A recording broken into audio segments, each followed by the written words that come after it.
On behalf of my colleagues, welcome to GNCC's Lunch and Learn, generously sponsored by the YMCA of Niagara. Today's webinar is all about safeguarding your business. In this session, we will explore key strategies to defend your company from cyber threats, focusing on phishing schemes and email scams that target businesses. Get ready to learn practical tips to enhance your organization's cybersecurity. And we're fortunate enough to have some expert presenters and participants with us today. I would like to introduce to you Joseph Abs, CEO and visionary of Joe Abs Technology Support. Joseph has been a lifelong technology advocate and entrepreneur, from starting his first candy shop business when he was still in primary school, to creating a skateboard shop with friends at high school, to owning a brick-and-mortar used electronics shop while in college. With his passion for entrepreneurship, Joseph always had a deep connection with technology for the ways that technology has been able to influence growth and changes in the world, resulting in forming his company, Joe Abs Technology Support. And we're also being joined by Robert Dingle. He's the Director of Sales at Joe Abs Technology Support, and he leads initiatives to broaden the client base and to diversify revenue streams with a targeted focus on the small to medium-sized niche. He's dedicated to delivering world-class solutions that previously and align uniquely with the needs of clients. He's maintaining a commitment to staying on the cutting edge of technology advancements, and he ensures that his clients and their clients consistently benefit from the latest and most secure solutions in the market. Joseph and Robert, we're really glad to have you with us. But before I'm passing this webinar or portions of this webinar over to you, I want to begin by highlighting our sponsor, because we have with us and YMCA Employment and Immigrant Services of Niagara, a steadfast partner in our Lunch and Learn sessions. Their support is invaluable, offering employment programs that assist job seekers at all levels and providing extensive employment services for employers. And now I would like to actually pass it over to Kelly Jones, Program Manager at the YMCA of Niagara. Thank you, Mishka. I appreciate the GNCC's involvement with the YMCA and allowing us to sponsor this great event. And, this topic is actually pretty timely for us as an association. We've recently, our entire association has gone through our emergency procedures. So, back in the day would be lockdowns and dealing with difficult customers, even fire drills and so on. But now we've actually added Code Orange, which is related to infrastructure and electronics and also phone and internet. So, we're putting these risks of, online scams, email phishing, computer viruses, ransomware on the same level in the same document as we do with codes, fires and emergencies that we deal with in our branches, in our as well at our employment offices. So, just showing that's really how heightened the need for reactions and proactive infrastructure is needed to prevent, obviously, loss of personal information, customer information, or even being able to operate your organization. We know from our health and fitness recreation centers in Port Colborne, Welland, and West Niagara, we're dealing with a lot of people's personal financial information. Same thing with our childcare centers. So we're really happy about Robert and Joseph being able to deliver this information for the members of the GNCC. And from an association standpoint, we're curious to learn more to see what we can put into place at the YMCA of Niagara, not just in employment immigrant services, but association-wide. So once again, thank you very much, and we appreciate the continued partnership with the GNCC and the Lunch and Learn. Kelly, thank you so very much. Thank you so very much for being with us, for supporting this Lunch and Learn on this important topic. But I also really appreciated what is happening within your own organization in preparation of it. And I think with looking at what you just as an organization went through, it just heightened and made us all even more aware of how important this particular topic is and at what level it plays in our own sense of creating a secure environment for our employees, for our customers, for our partners in the community and the organization as a whole. So thank you so very much for that. Thank you again. Thank you. And before we delve into today's webinar, I'd like to also introduce a brief 5-minute financial download from C.R. Smith Financial Services, Inc., brought to you by Brandon Curry, who's an advisor at C.R. Smith Financial and Sun Life Financial. So Brandon, over to you. Good afternoon, everyone. Thank you again, Mishka, for the introduction and the opportunity to speak. My name is Brandon Curry, and along with my colleagues Matt Milner and Jay Fass, we are from C.R. Smith Financial, a local financial services company that has been in business for over 50 years. There are three main facets of our business. So there's the insurance side, which encompasses life insurance, health insurance, and disability. Wealth, we are a full service brokerage that has partnerships with all the major fund companies and specializes in financial planning. And group and personal benefits, we are one of the largest group benefit brokers that aid businesses with fully customizable benefit plans and group RRSP plans. Now, the last time we jumped on here, my chat was about capital gains inclusion rate, which was the last time that we chatted before the summer break.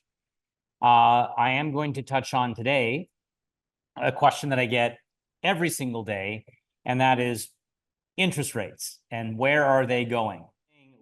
Just to recap what we've had since June, the Bank of Canada has lowered interest rates by 0.75% or 75 basis points.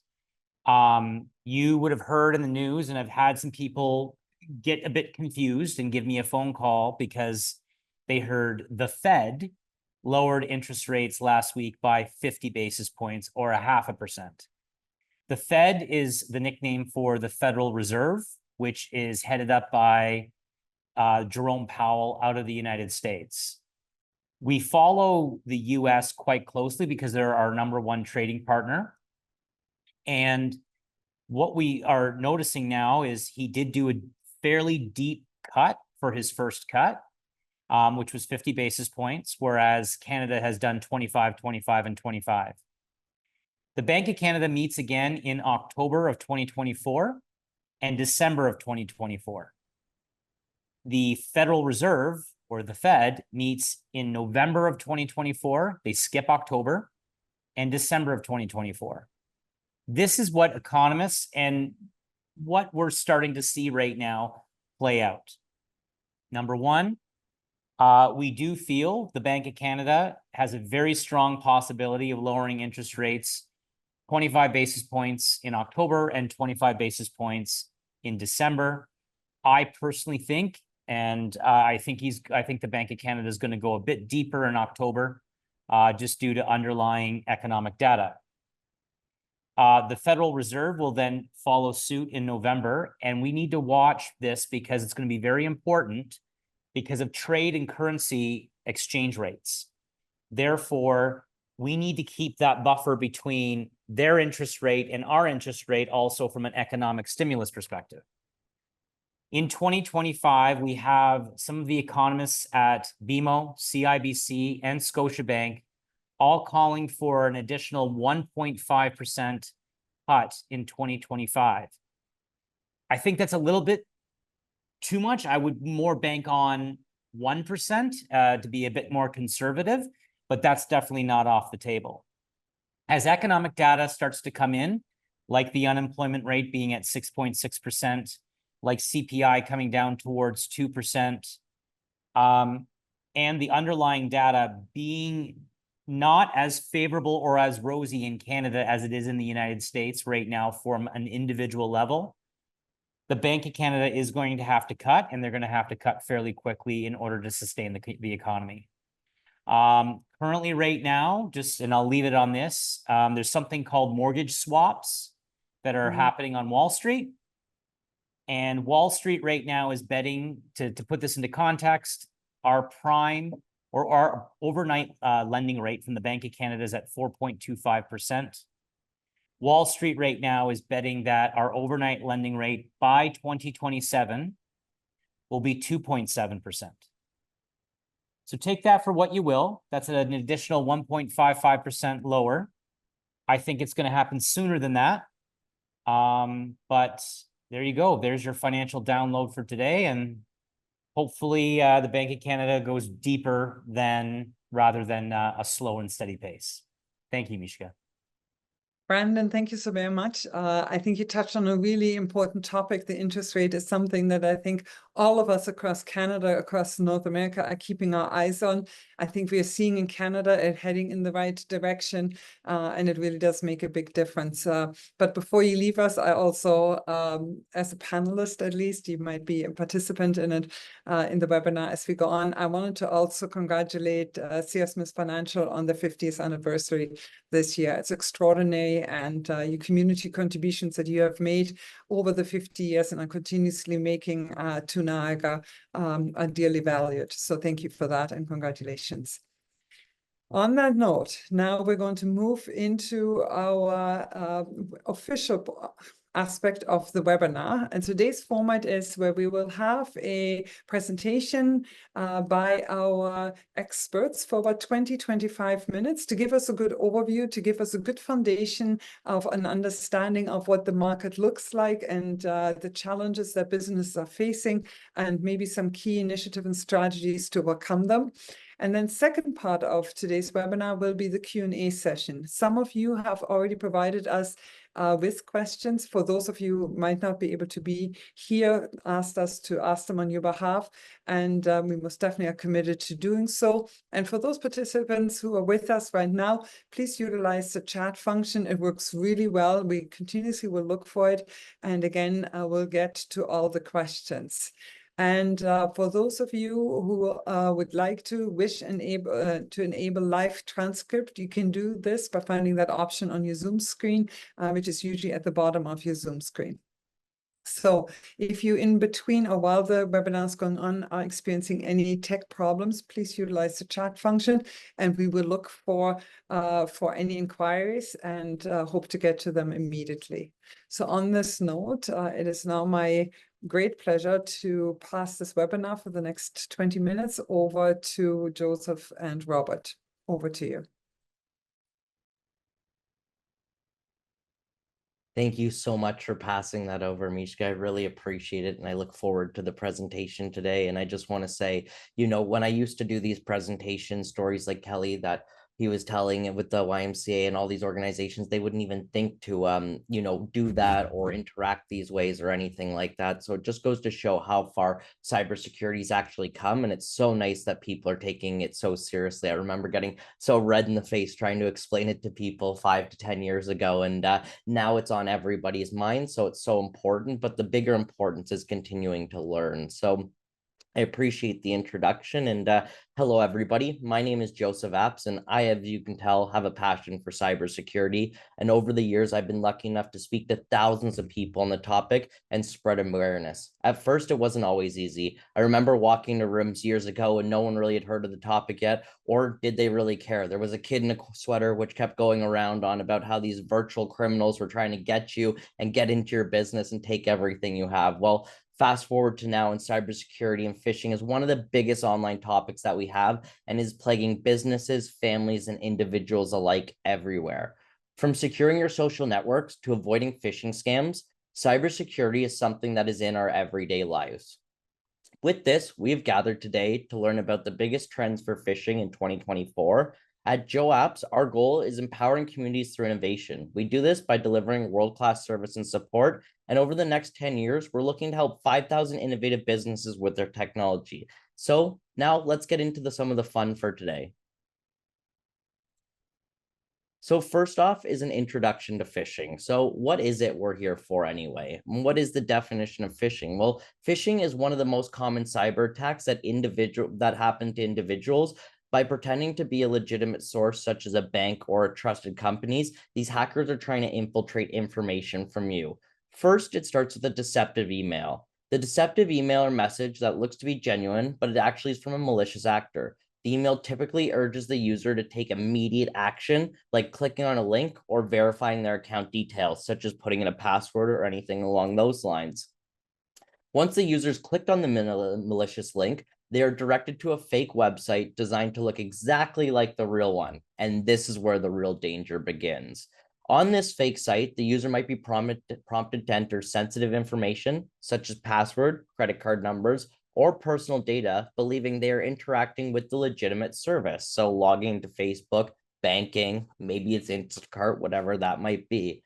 And well, that's where the theft occurs. The entered information goes straight to the attacker, who can then use it for unauthorized access, financial theft, or even identity theft.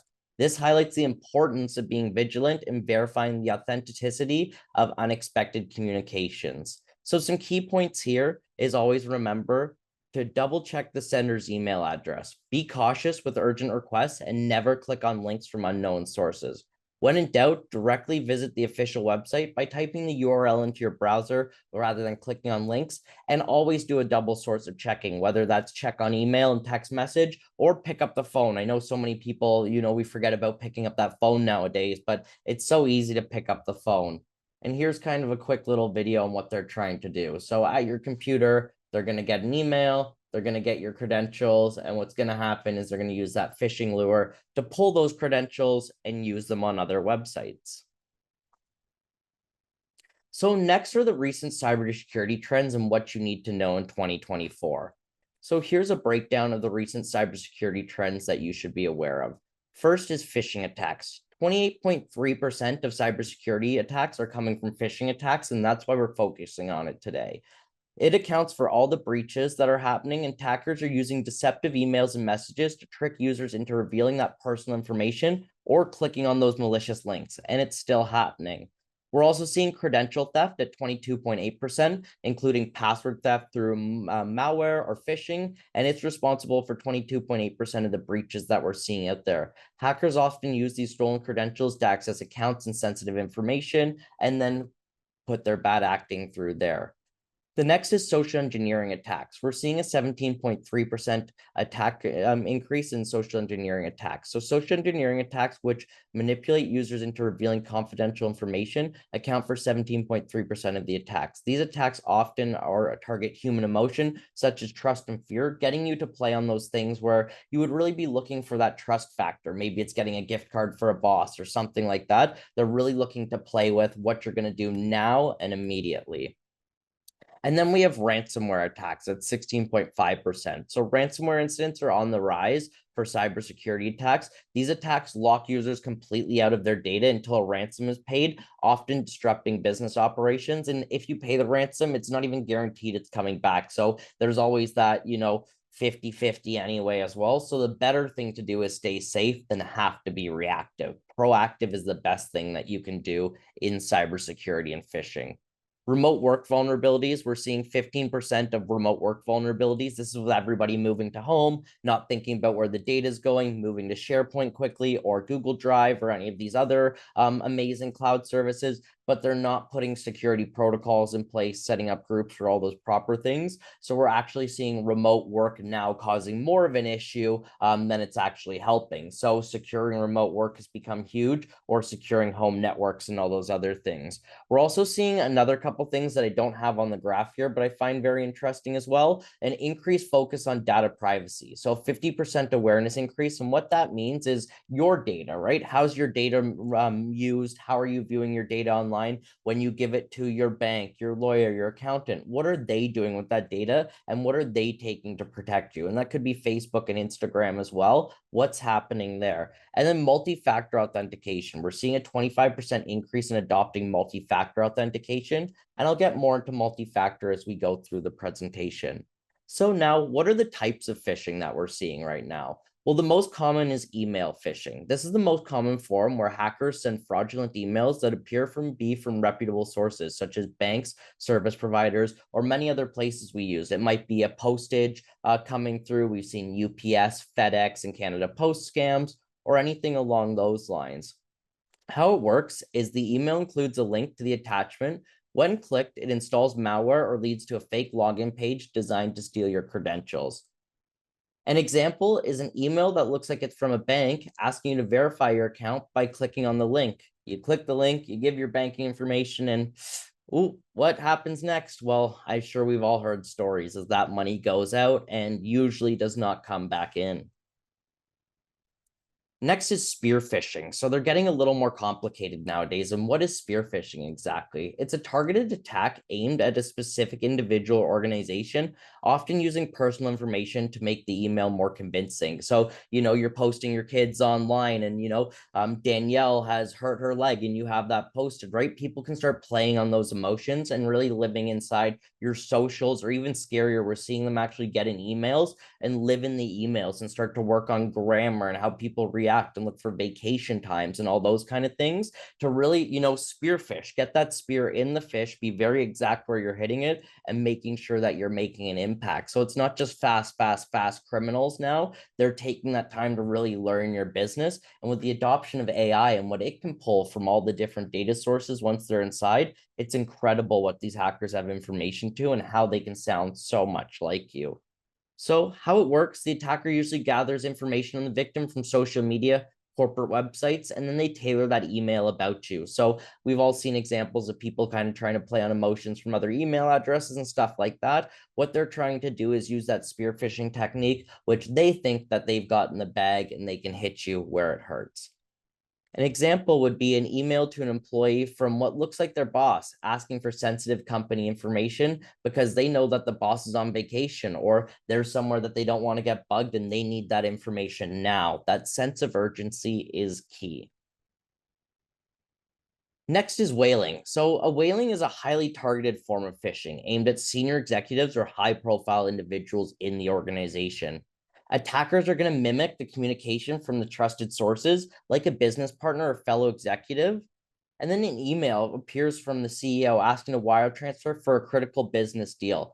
That hacker's already taken all the information, all the accounts that they need to talk to the proper people and having the CFO in that conversation to now send the money. Maybe it's a big merger and acquisition. Maybe it's a investment that you usually send. Maybe it's just a change to a supplier, which you think's the bank number, right? Which is done easily. So making sure that you have safe words when changing big things is a really great thing that we're seeing businesses start to adopt for these kind of whaling techniques. The next is going to be clone phishing. So what clone phishing is attackers copy a legitimate email previously sent to the victim, but replace the attachment or the link with a malicious one. So again, going back to the spear phishing, they're living inside of the email. They've intercepted a form of communication for payments. They know it's not going through for the next 60 days. So they wait. Then when the 60-day payment comes up, oh, I've changed my banking details or something like that. Very, very common too. And most of the times these hackers are using Canadian banks. So it makes it very deceptive and actually what needs to be changed. So again, some common themes I come back to: a second source of variation, picking up that phone and making sure, sending a text on a secured text platform or some other way we know. And how it works is they resend the email with a message like, here's the document you requested, and you go to work like you would do. So an example of this is resending a company-wide memo with an altered link to a malicious website. That would be a big one, how they could get the whole organization, but in a more tailored down specific one, it could be something like the bank transfer we talked about, or as easy as just getting the bank information through a link saying you need to update your password from an admin or someone in that form of communication and those lines of communication that we have at the businesses. Next is a huge one that's picking up, and this one scares me, is phishing and the voice phishing. Why it scares me is with AI nowadays and how AI can translate your own voice into these phishing scams. So that's why we were very adamant on that picking up the phone before, because that was the safest way you would know the voice. It's very hard to say that one now, and that's why we say 2 trusted sources of communication. So with this, there's been a lot of phishing scams and people calling from, it could be an emergency situations happening, asking for money to be sent right now or stuff like that. So phishing attempts that happen over the phone or voicemail are called phishing.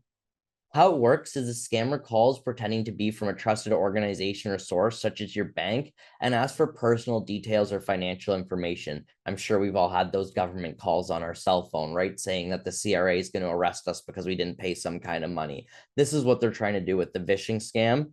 So an example of this would be a call from tech support claiming your computer is a virus and asking for remote support. You let them in, you've now been vished, or also another form of social engineering at that point in time too. But these are really on the rise as AI can now manipulate and clone voices. So you really have to be careful and doing that second check of verification if it's on the phone, right? I know they're going to plan that urgency in emergency situations, but if you feel something's off, it's always best to check. Your intuition is always really going to know at the end of the day. And I've heard that from so many people that have been caught in these, that they knew something was wrong and they just didn't check it.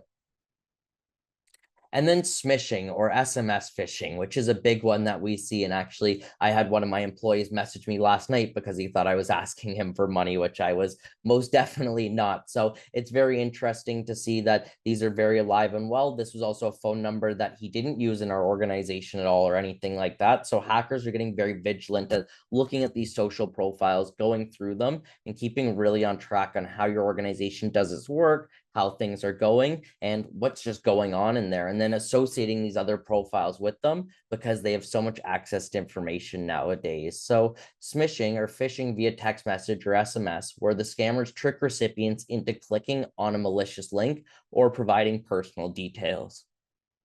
How it works is the victim receives a message that appears to be from a trusted service, often with urgent language to prompt immediate action. And what they're going to do is try and get you to put in, maybe it's a passcode, something like that, some more information about yourself, anything that's going to play on your emotions or give them more into what their current scam is. An example of this is a text from a delivery service asking you to click on a link to reschedule the package. They'll then ask you to log into the account or log into your email to verify the account. And next thing you know, they're where they want to be, right? So being extra vigilant and making sure in that link that comes in SMS, it's actually using the website, or better yet, take that tracking number, get on a computer, go to Google, go to FedEx, Canada Post, whatever that is, and verify that that information's there. Verifying and being safe, especially in the dawn of AI, where information's coming from everywhere, is one of the best things that we can do to make sure that we stay protected in a world that's becoming so hard to be protected in, to say it light. And that's where we're going to get into some tips after this. Another thing that I love to talk about is email solicitation scam. So what is an email solicitation scam? I'm sure we've all seen over the last few months the chamber membership directory being sold or those kind of things from an unlegitimate email source. So an email solicitation scam often involves unsolicited emails from scammers claiming to offer goods, which is a member directory, or services, which is marketing to them, often targeting specific groups or businesses, which we all like to do is network and make business. So it's the perfect crowd to do that kind of solicitation on. So Chamber of Commerce are targets because scammers often target member directories, offering these lists for sale to unsuspecting buyers or claiming to provide marketing services using the directory information. So how does this scam work? Scammers send emails to businesses or individuals claiming they can sell the entire Chamber of Commerce membership directory. The subject line often includes terms like exclusive access to chamber members or business networking opportunities or membership directory for sale. The email might refer to the Chamber of Commerce by name, appearing to be credible, but if we look at where it's coming from, we can tell it's not there. For example, we have exclusive access to this chamber directory. Get your 500 plus contacts for this much money now, right? The urgency, the doing, the reacting, we can see it's all coming back to how they play on those pressure points. With the high pressure tactics, the scammers use urgency and tempting offers to convince recipients to act quickly. It's a limited time offer or only a few directories left, which you can log on to the chamber website with your account and get into that directory at any time. So there's not a few directories left. There's lots of that at any time to connect with members, right? And use it properly and well, not to solicit. So fake links or attachments, they're going to include a fake link or attachment in there, and you're going to be putting your company or your business email at risk just by trying to get information, taking kind of that quick run by an unsolicited offer, right? So making sure you're not clicking in those links. And the best thing that you can do is message the chamber. Their emails are always open. You can ask them, hey, we got this. What does this look like, right? And not only are you helping the chamber because now they know that's out there, you're also finding out about the offer, which, hey, maybe it is a legitimate one they're offering. offering, but more than often, if it's coming from somewhere else, it's not, right? So key red flags to watch out for is an unsolicited offer. You should be skeptical of any unexpected offers to purchase a membership directory. If it's too good to be true, a discounted price or promises of exclusive access to a directory are often warning signs. Legitimate sources always verify the legitimacy of an email directly with the Chamber of Commerce. Like I said, the emails are always open. They'd be happy if you ask. They love checking in with their members. Check the sender. The sender's email address may look similar, but be slightly off, right? They might have added an extra A. They might have added an extra C. They might have added something in there. Be careful looking at that and make sure it doesn't look unusual or an unfamiliar email address. Risk for members and the chambers is the data privacy. So selling or sharing the member data without the consent can breach the privacy regulations and damage your reputation. So going around with these lists can also be detrimental for you, and it can compromise your relationship with the chambers. So if you do end up buying these lists and stuff like that, it can also hurt you and your reputation by going out and just sending people just these unlegitimate or unsolicited emails as well. So also watch those laws. And how to protect yourself, verify the source. If an email claims to sell from the chamber directory, again, like I said, contact them. Avoid clicking on any links when you get those. Always report the suspicious activity and make sure that if you get it, educate your team as well, because chances are they've got it as well, and you don't want them to get caught up in it. So now that we've gone through scams and what's happening, this is always the big question is, how can I protect myself and how can you help to prevent phishing attacks? So the first step to prevent an attack is one that I see overlooked way too often, and at this point in time is a must. I was saying if or when before, but it's a must now. Foot down, this has to happen, and that's enable multi-factor authentication. Why? Multi-factor adds an extra layer of security by requiring more than just a password to accounts. Multi-factor is an extra layer of security designed to ensure that only you can access your account. Even if someone else knows your password, which now your dog's name, your sister's name, daughter's name, etc., has been hacked, go change your password. But it also has an extra MFA layer that's going to protect you from that. A second form of verification, like a code sent to your phone, a fingerprint, or a facial scan, are all going to work as second layers of protection for your account. Why is MFA so important? MFA significantly reduces the risk of unauthorized access to your accounts. According to various studies, over 80% of the data breaches involve compromised credentials, such as stolen passwords. By adding that one extra layer to the login process, MFA blocks the hackers even if they have your password. So how does MFA work? MFA combines something you know, like a password, with something you have, like your cell phone, or something you are, like your fingerprint. For example, after entering your password, you might be prompted to enter a one-time code sent to your mobile device.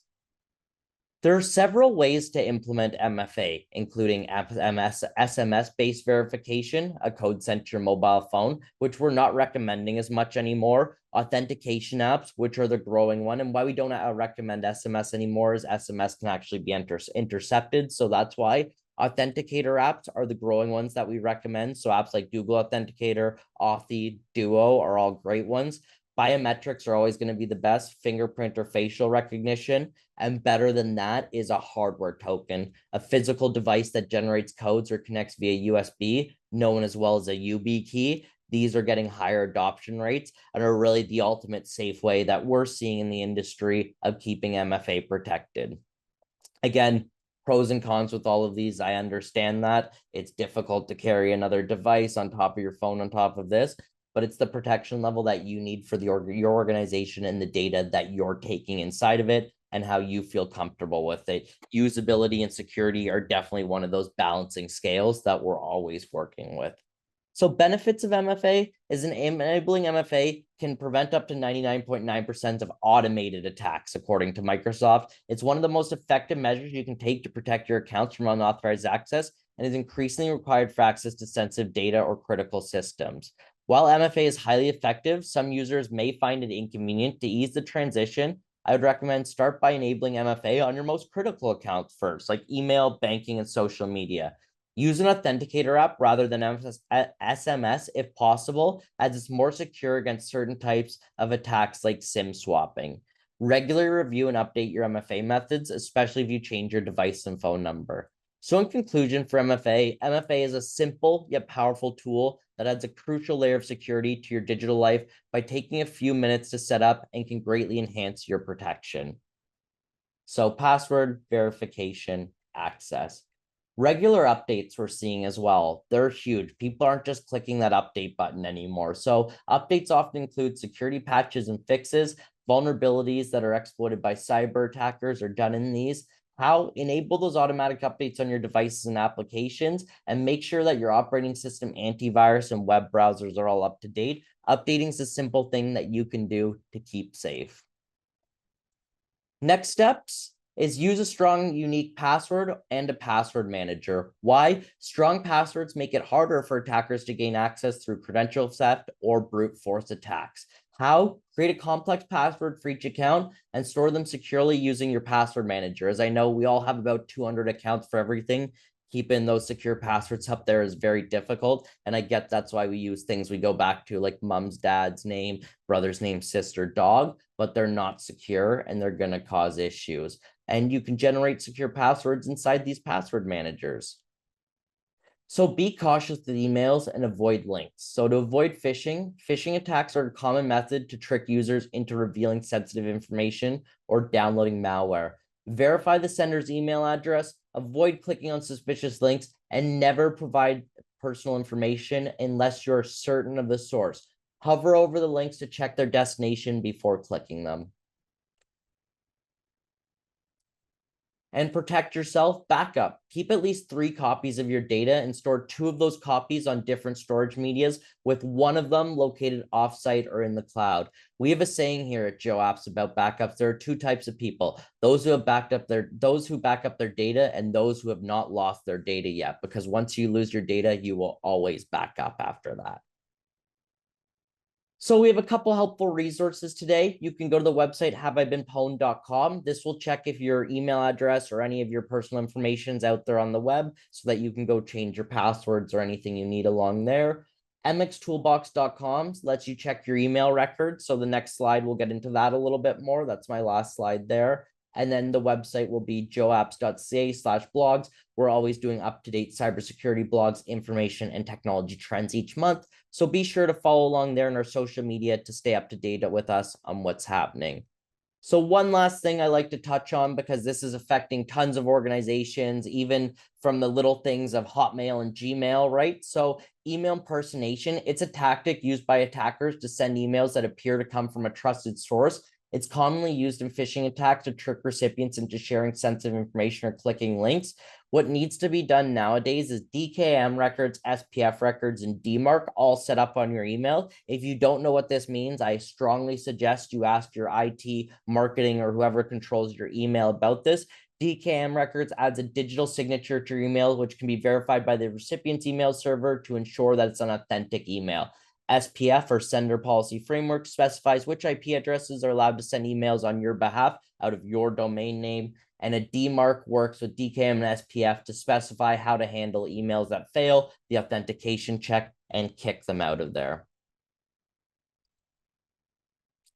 So with that, sorry, the last thing I want to just touch on is the adoption rate. We can still see that MFA adoption's low and password security is very low on there. What we want to see on that is these kick up. These are all stats from this year. So we want the adoption rate on MFA and passwords to really kick up. People understand phishing and software updates, but they're not understanding the preventative measures they can do, like multi-factor authentication and strong password management. So my hope with this presentation today is you will go take on the adoption and start adopting these practices into your business and personal life. With that, I'd like to flip it over to question and answer time, and anything that's come in at this point in time, I'll ask Robert to join me here as well in case some stuff comes up, and we'll go from there. Joseph, thank you so very much for the overview. It's extremely helpful. I made a ton of notes on the side of things that I likely need to do, or we need to make sure that we have in place too. I wanted to give a big shout out to one of my colleagues, Brad Demirs, who is in charge of our IT and cybersecurity here within the GNCC, and on all the work that he actually has been done. We couldn't do it without him, and the knowledge and expertise, like experts like you, in making us better and our organizations better too. So thank you for all of that. We've had a number of questions, and I thought I'll start out with a couple of them. Some of them you have touched on, but maybe during this dialogue, we can actually just expand on it a little bit. You touched on what are some of the most common signs of phishing emails that businesses should be aware of. One of the things I often hear from businesses now, you can identify it when you really look at the email that has been sent to you, or the email authentication, and that usually reflects it's not from your own domain or known domain that you have. Is there a trend right now that maybe this is something that is in place right now where we can look, but will in the future, this maybe also be a vulnerable spot for us, where maybe the hackers get better at it, at also blocking that aspect of it? Yeah, and that's kind of the biggest problem, because unfortunately we get tired. You know what I mean? We're humans. Maybe we haven't had our coffee before we come in and we're just not paying attention to that, right? So checking the email is the best, but using a phishing protection program, there's many out there, Proofpoint, Iron Scales, or stuff like that, will flag at the top with their AI that this came from somewhere else. And that's so helpful to have that massive red bar there, because if you're dropping that ball as well, something's really going on. You know what I mean? So it puts a big red bar just to give you a reminder. And, to me, it's the battle of AI versus AI, right? Unfortunately, or fortunately, we're only humans. So we have to battle against AI. And if we have these systems that can help, and, hopefully Microsoft incorporates it one day, or Google incorporates it one day, but for now they don't, these phishing programs are a great way just to get rid of that second guessing and not having to worry. So those are what I would recommend in those, situations where human error can occur. Yeah, I really, really appreciate it. You also mentioned some of the phishing techniques that are evolving or have evolved due to AI and other reasons in recent years, due to technology changes, and they're really representing an emerging threat. And you had mentioned ones related to texting, SMS, to voicemail, and other areas of it. What are some specific things that businesses can do to safeguard themselves from that? When it comes to emails, we know kind of what to look for, but when it comes to voicemails and others, what are and texts even, what are ways that people can identify those as being a phishing attempt? Yeah, so the big thing is trusted numbers, right? Make sure in your organization you're adding that person's contact. I know it's something we traditionally didn't do, because we just, you didn't want to have everyone's number. You kept business and personal aside, but creating that trusted contact list, because it's another point of verification. So let's say you do get a call on that. Robert gives me a call and says, "Hey, Joe, I need $5,000. I just got in an accident on the way to the GNCC event." You know what I mean? Or something along those lines, because they've been looking at our schedule and verifying. Well, now that I have that voicemail for Robert, I'm going to go on Teams or another source of information and say that to Robert, "Hey, do you really need this?" Right? Or even call him through that other platform, because it's a separate number, and be able to verify with him, yes, he does or doesn't. So the best thing is 2 steps of verification. So whether that's phone and an email, phone and a text message, text message and an email, or something like that, on anything that's soliciting or playing with those emotions or a lot of money, it's best to second guess. And unfortunately, this is going to create some problems when there are real big emergencies and stuff like that that need to go through it. But there also is, we're seeing in families, people creating codes and stuff like that. So safe words, you know what I mean? So, "Hey, Joe, I need that $5,000. I've just been in an accident, orange banana." And I'm like, "Okay," he said orange, but you know what I mean? Whatever that might be. It's just so off that that that's got to be that person, because there's no other way someone could have figured that out. So creating those fun safe words and the 2 verifications are the things we're really seeing people adopt to get around the voice phishing, the SMS phishing, and those kind of other phishings that are just affecting us very personally now. Yeah, you're absolutely right. And it's a great suggestion, actually, to add that extra element to it. But what are the first steps an organization should take if an employee falls victim to a phishing attack? What are the things that organizations have to have in place? Who should be informed? How does an organization is meant to respond to it? Lead us through that process of it. Yeah, and Kelly put it perfectly earlier, and that's what the exercise they would have gone through. It's an incident response plan, right? And you can have that from a single user business up to, you know, thousands of user businesses, and it looks very different per organization. So it's adapting it to you. So your incident response plan is always best to form and follow, because then you know what those steps are going to be. We've used ours. We had a fire at our office, and we've had a flood as well. We haven't had, you know, a cyber incident, luckily, knock on wood over here. But when we do, we have those incident response plans written down. So we go through the steps. Usually first, when you click on a phishing email, though, if you don't have an incident response plan in place, you want to let your technology provider know and disconnect from the internet. So the best thing you can do is just get yourself off right away, disconnect from the internet, and talk to them. See what they were running on your computer. They might have a whole zero trust environment set up, and that's okay. You click the link. They see that, they've wiped it out. No worries at all. You've made that conversation. You're good to go. Now you might have nothing on your computer, and they go, oh, you got to get this computer in right away, but at least you know, right? So someone who's your technical designation, and there's always great, like you said, in the Greater Niagara Chamber, it's Brad. You know what I mean? So if you click a link, Mishka, I would hope that you're going to run to Brad first, because he's your point of contact, right? And that's what we would want, is that someone's assigned to that, and then Brad can dictate the steps from there. Okay, great. You've shut off your laptop, right? No, I haven't done that. Okay, well, press the shutdown button right away, right? Because they're going to get in there and through there till I can get on and change your passwords or whatever the layer that they've gotten, right? Some could be like a whole link and it's taking the whole computer. Some could be they're just starting to try and log into your email address, and Brad gets it right away and kicks them out, and no harm's done. You know what I mean? So it's really the level and what they've got you to get into, or the scam that you're involved in. That makes sense. Now that brings up a concern that likely a lot of organizations have. We often have a hybrid setup for our employees. Plus, we have a number of individuals that might actually work with us on a contract basis, so not out of our office. Hybrid also means that people work at different hours maybe than we had expected them beforehand. So they might work on an early Saturday morning or late Sunday night, where maybe the contact and reaching out to people within the organization is not as easily possible. So how do we protect people who work remotely for us? How do they need to protect their environment? And how do we as an organization need to safeguard ourselves when people are working at all different types of hours and in all different types of places? And I've got a great presentation on that, because home networks are so detrimental nowadays, because you've gone in, you've added Alexa and Google, and I have a Nest thermostat, and, you know, I can do all these amazing things from my phone and heat up my house, and now my coffee's made.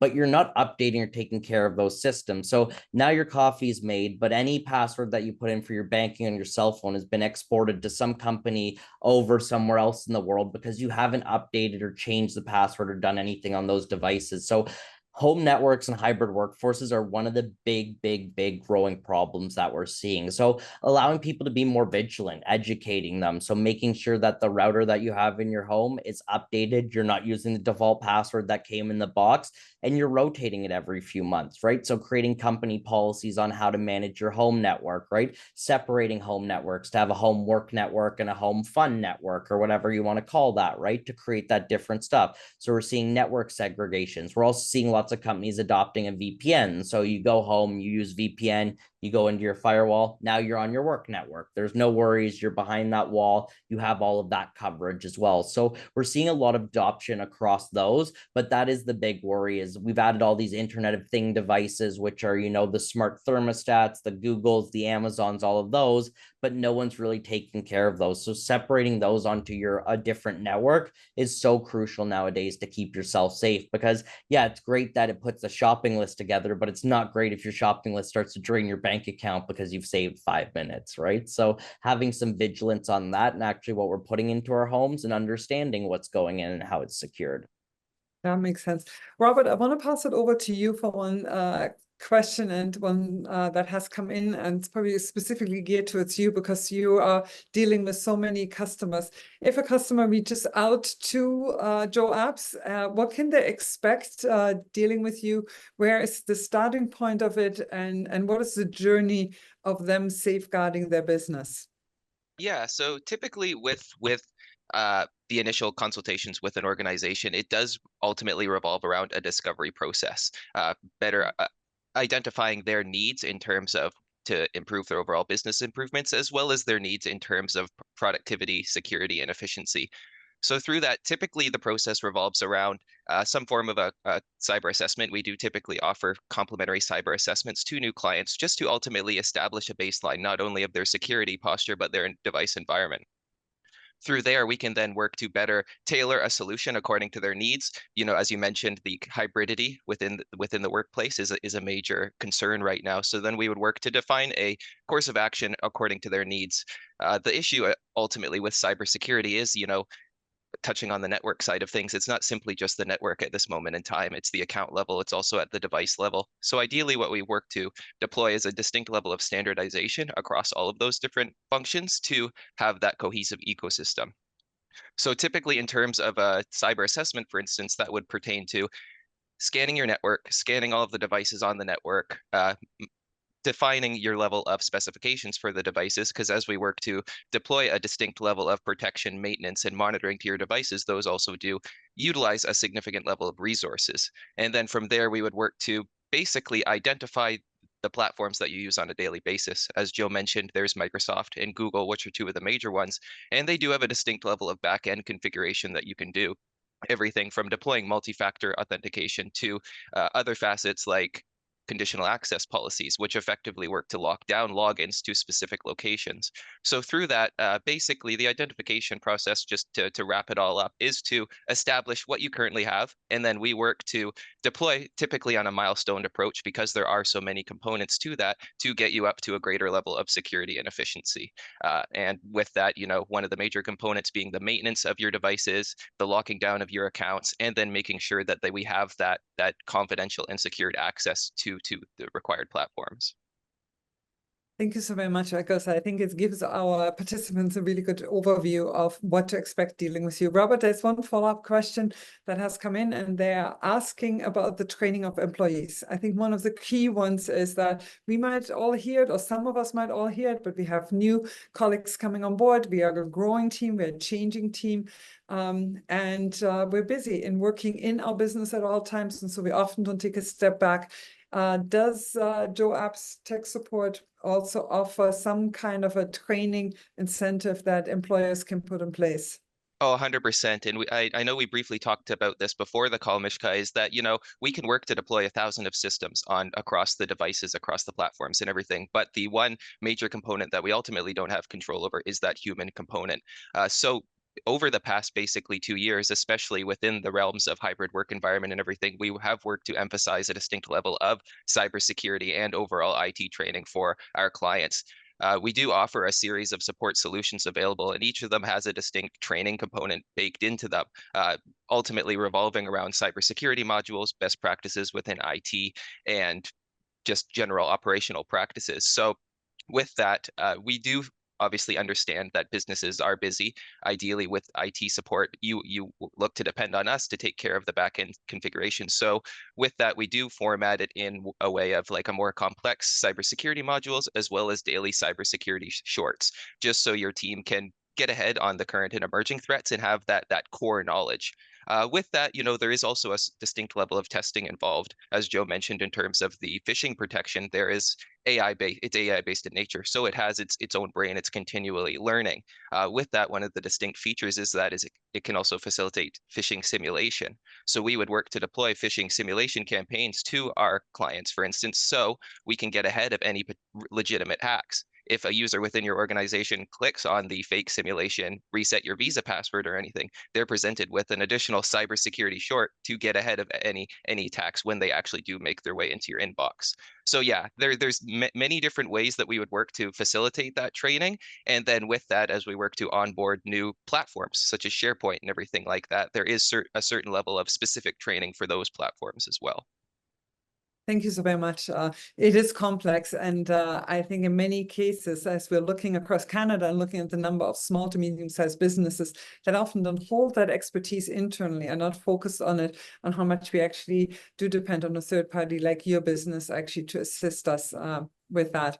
Joseph, this question I think would be geared likely more towards you. And this is in case an organization or an individual falls victim to a large-scale phishing threat and is now faced with legal or financial consequences. And we read about these terrible stories and we hear about them at all times. So a lot of organizations are looking at insurance when it comes to this, purchasing insurance, anything that is helping them out of dealing with the consequences of a phishing attack.